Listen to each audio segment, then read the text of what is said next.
નમસ્કાર। ધંધુકામાં માલધારી સમાજના યુવક ધર્મેશ ભરવાડની હત્યાના મુદ્દે અમરેલીમાં વિરોધનો માહોલ। આંતરરાષ્ટ્રીય હિન્દુ પરિષદ, બજરંગ દળ તેમજ માલધારી સમાજ દ્વારા જિલ્લા કલેક્ટરને આવેદનપત્ર પાઠવવામાં આવ્યું।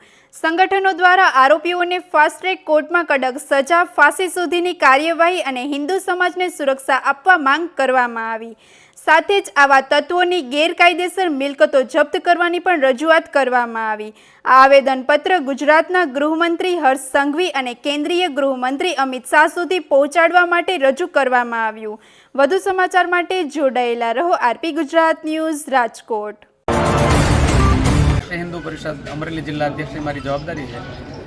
ધંધુકાની અંદર જે તાજેતરમાં ઘટના બની, ધર્મેશ ગમારાની જે હત્યા થઈ, એ માત્ર ને માત્ર ગાડી સાઈડ ઉપર લેવાના કે ઓવરટેક કરવાના મુદ્દે થઈ હતી।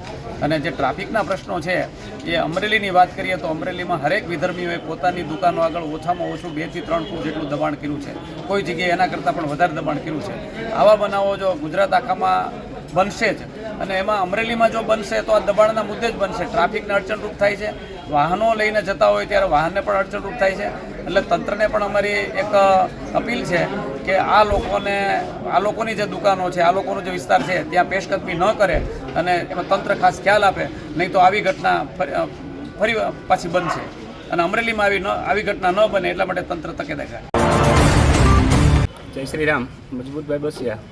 આજે આંતરરાષ્ટ્રીય હિન્દુ પરિષદ, વિશ્વ હિન્દુ પરિષદ, હિન્દુ સેના અને તમામ હિન્દુ ધર્મના લોકો એકત્ર થઈ અને ધંધુકાની અંદર જે હિન્દુ યુવાનની, નિર્દોષ યુવાનની જે હત્યા વિધિર્મય દ્વારા થઈ છે, એમના માટે કલેક્ટરશ્રીને આવેદન આપી અને એક રજૂઆત કરી છે કે એમની જે 2 નંબર મિલકત હોય એમનું તાત્કાલિક ધોરણે ડિમોલેશન થવું જોઈએ।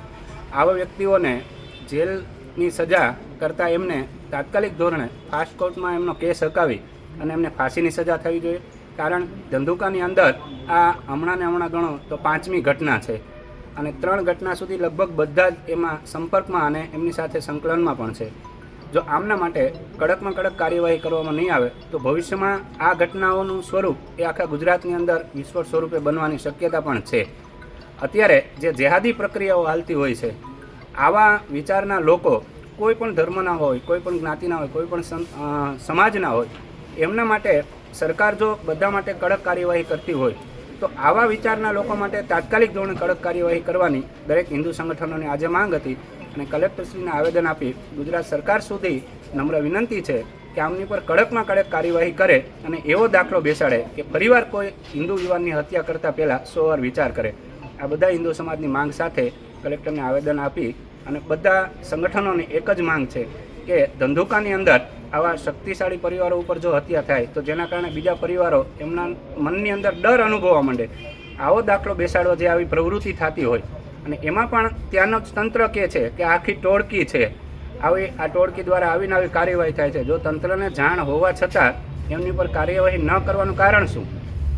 તો તંત્રને પણ નમ્ર વિનંતી છે કે આવા જે કોઈ લોકો હોય એમને ખરેખર એમને એક શીખ આપવાની જરૂર છે।